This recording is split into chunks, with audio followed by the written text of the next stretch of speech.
La voiture longeait les vignobles de Bourgogne sous un soleil doré. Je m'observais dans le reflet de la vitre, ajustant une mèche de mes cheveux châtains. Cela faisait des années que je n'avais pas vu Julien, mon demi-frère. Après le divorce de nos parents, nos vies avaient pris des chemins différents. Lui était resté avec maman à Lyon, tandis que moi, je grandissais à Paris avec papa. Mais aujourd'hui, la réconciliation de la famille nous réunissait enfin, dans cette maison de campagne où nous avions passé une partie de notre enfance. Lorsque je suis arrivée, l'air était rempli des éclats de rire de nos oncles et cousins, tous réunis autour de longues tables en bois dans le jardin. Des embrassades chaleureuses et des conversations animées m'accueillirent. Puis, je l'ai vu. Julien était appuyé contre une vieille voiture, les bras croisés et un sourire en coin.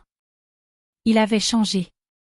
Plus grand, plus sûr de lui, et d'une allure troublante que je ne me souvenais pas lui avoir attribuée. « Julie, c'est bien toi ?» demanda-t-il avec une voix grave, presque chantante, qui résonna en moi plus que je ne l'aurais voulu. « Ça fait des années, Julien, » répondis-je avec un sourire hésitant alors qu'il m'embrassait rapidement sur la joue. Le dîner familial se déroulait dans une ambiance joyeuse. Julien s'assit à côté de moi, et bien que ses gestes fussent parfaitement innocents, je ne pouvais ignorer la façon dont il me regardait. C'était subtil, mais son attention me mettait mal à l'aise, tout en éveillant une curiosité que je ne voulais pas admettre. « Alors, Parisienne, toujours autant plongée dans tes livres ?» lança-t-il d'un ton taquin. Je ris légèrement. « Et toi, toujours le petit aventurier qui grimpe aux arbres ?» Sa réponse fut un sourire énigmatique, et pendant une fraction de seconde, ses yeux croisèrent les miens avec une intensité qui me fit détourner le regard. Plus tard, cherchant à échapper à l'effervescence de la maison, je me glissai dans le jardin. L'air frais de la nuit m'apaisa, et je levai les yeux vers le ciel étoilé, bercé par le silence de la campagne. Mais cette solitude fut de courte durée. Des pas sur le gravier derrière moi m'alertèrent. « Tu fuis déjà la foule ?» demanda Julien en s'approchant, les mains dans les poches. « J'avais besoin d'air frais », répondis-je en essayant de maîtriser mon trouble. « Étrange, » dit-il doucement.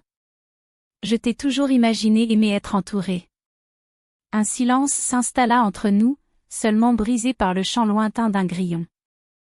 Julien se tourna légèrement vers moi, son regard m'observant attentivement. « Tu as changé, Julie » murmura-t-il finalement. « Tout le monde change » répondis-je en détournant les yeux. « Pas comme toi. » Il laissa sa phrase en suspens, mais je comprenais le sous-entendu. Mon cœur s'emballa, et je fis un pas en arrière. « Il se fait tard, je devrais rentrer » balbutiai-je, rompant la tension. « Bien sûr » répondit-il avec un sourire énigmatique. « Mais on aura encore beaucoup de temps pour parler, pas vrai ?» Je ne répondis pas et retournai à l'intérieur, mon esprit en ébullition.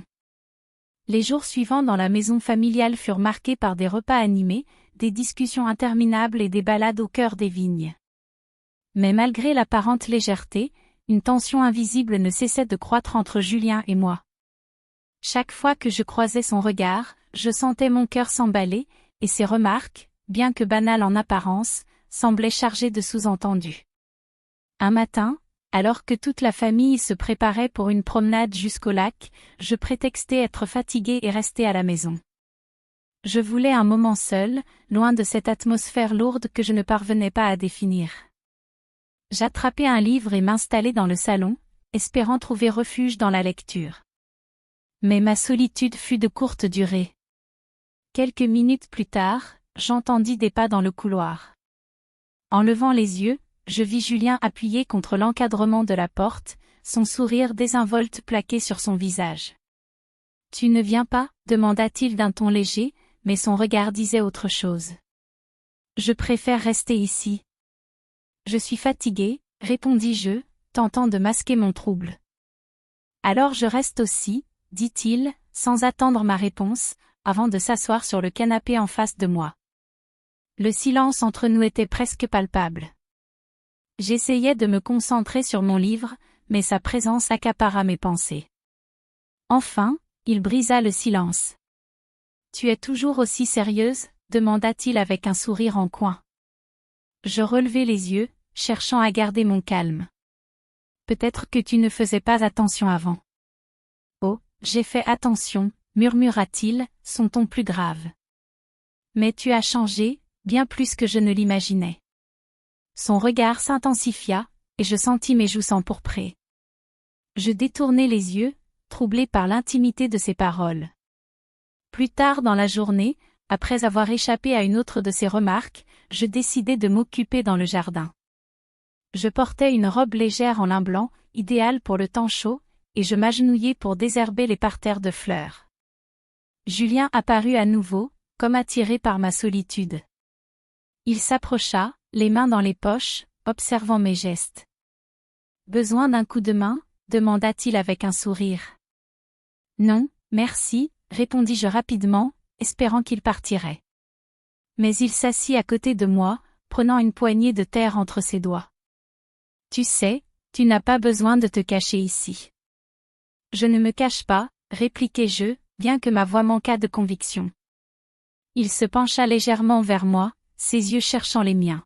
« Alors pourquoi tu sembles toujours vouloir fuir quand je suis là ?»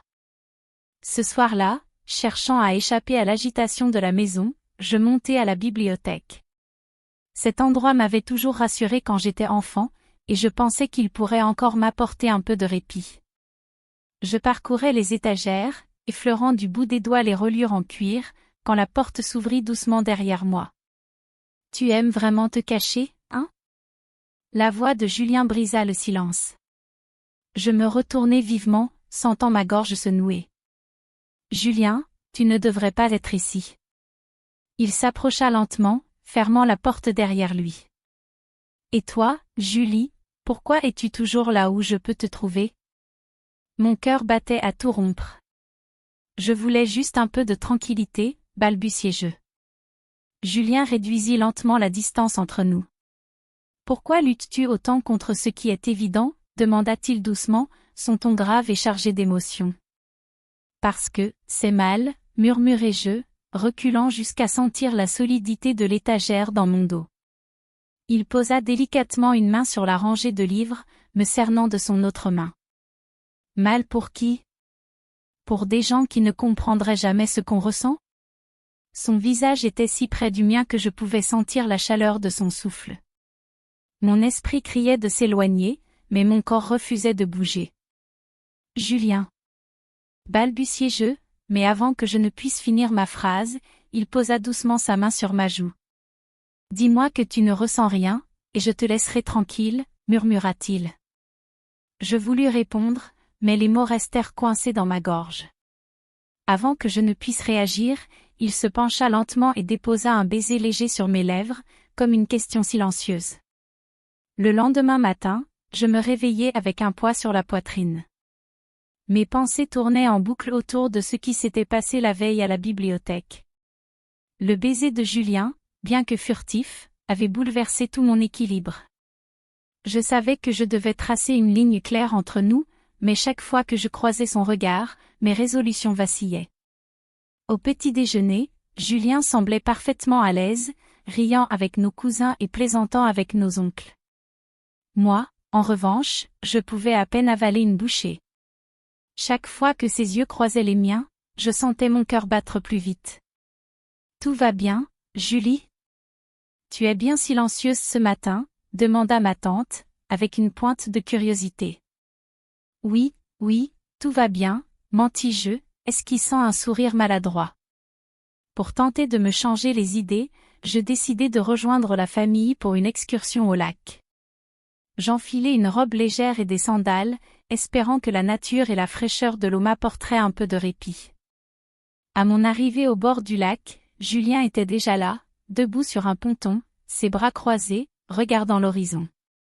Il portait un short de bain et une chemise en lin ouverte, révélant sa silhouette athlétique. Je détournai rapidement le regard, me concentrant sur les éclats de rire des enfants qui jouaient dans l'eau. « Tu comptes rester là à regarder, ou tu viens te baigner ?» lança-t-il, son ton à la fois taquin et sérieux. « Peut-être plus tard, » répondis-je en essayant d'éviter son regard. Mais Julien ne se laissa pas décourager. Quelques minutes plus tard, il s'approcha, une serviette sur l'épaule et un sourire désarmant sur les lèvres. « Allez, Julie. L'eau est parfaite. » Face à l'insistance de toute la famille, je finis par céder. Nous nagions tous ensemble, mais je ne pouvais m'empêcher de remarquer comment Julien restait toujours à proximité, trouvant des excuses pour être près de moi. Plus tard dans la journée, de retour à la maison, je décidai de me réfugier dans la cuisine pour aider ma tante à préparer le dîner. J'espérais qu'occuper mes mains m'aiderait à calmer mon esprit. Alors que je coupais des légumes, Julien entra sans prévenir, s'appuyant contre le plan de travail. « Besoin d'un coup de main ?»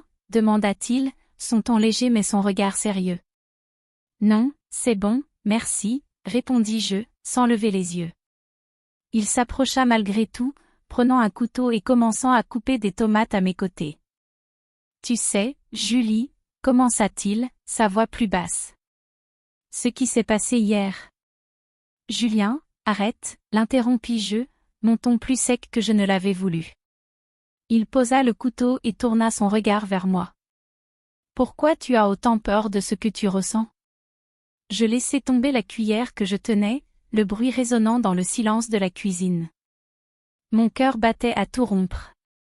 Ce soir-là, après le dîner, je montai sur la terrasse pour profiter de la brise du soir. La maison était animée par les rires et les discussions, mais j'avais besoin d'un moment seul.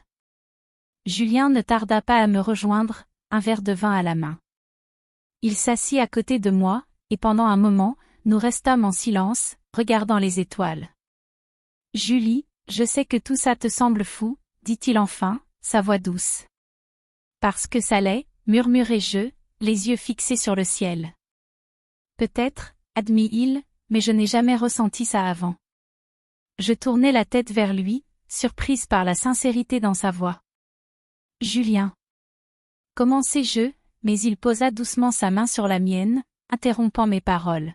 « Dis-moi seulement que tu veux que j'arrête, et je le ferai. » Je le regardai, incapable de formuler une réponse.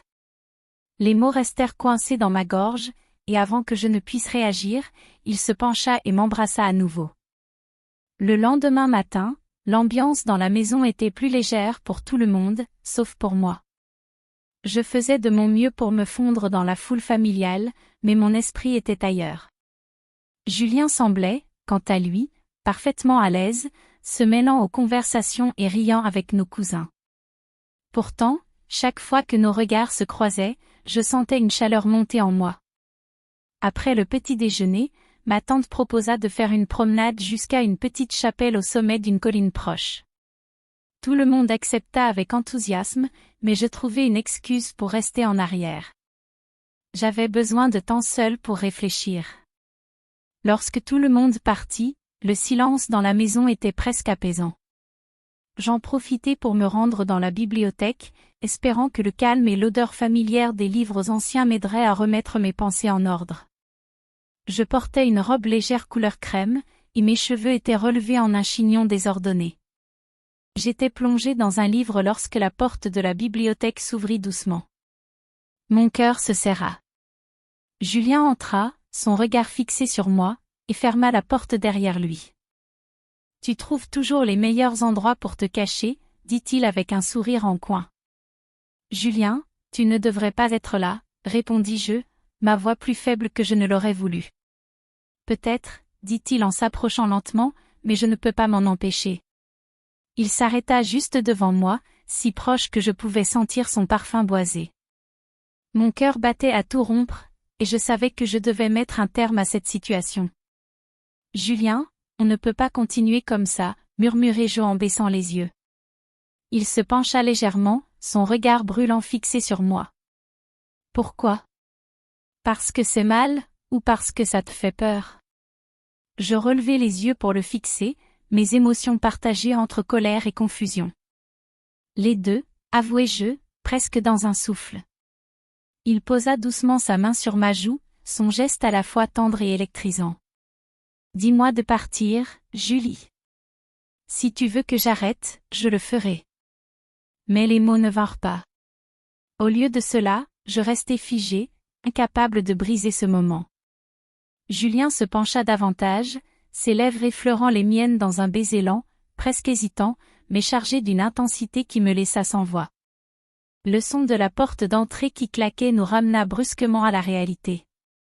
Julien recula immédiatement, et je fis un pas en arrière, mon cœur battant la chamade. On devrait descendre, murmurai-je, évitant son regard. Il hocha la tête, mais avant que je ne quitte la pièce, il attrapa doucement mon poignet.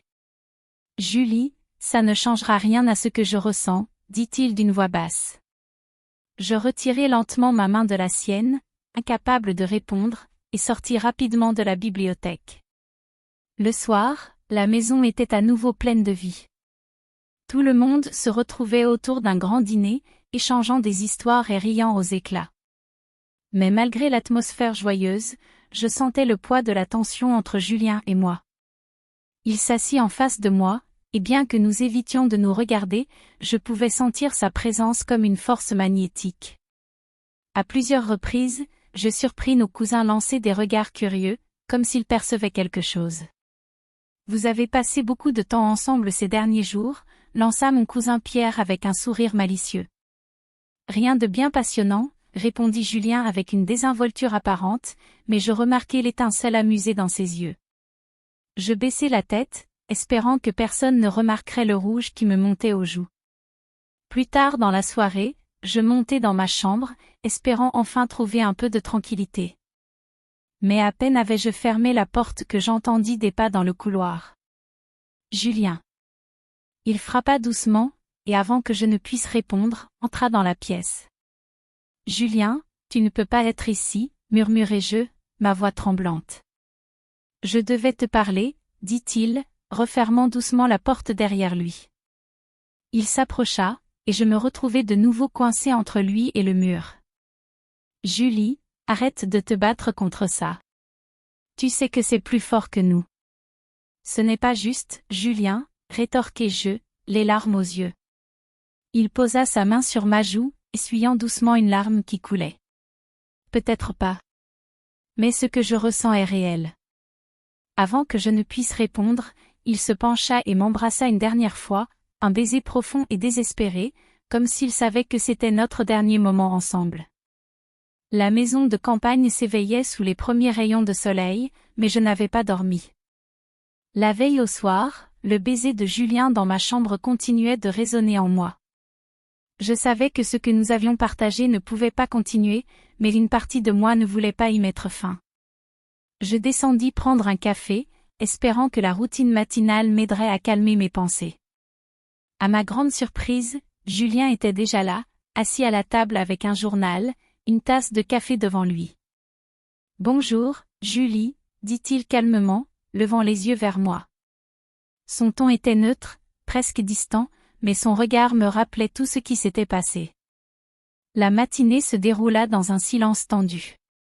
Toute la famille était occupée à préparer un grand pique-nique pour la journée, et je me joignis aux préparatifs, essayant d'éviter Julien autant que possible.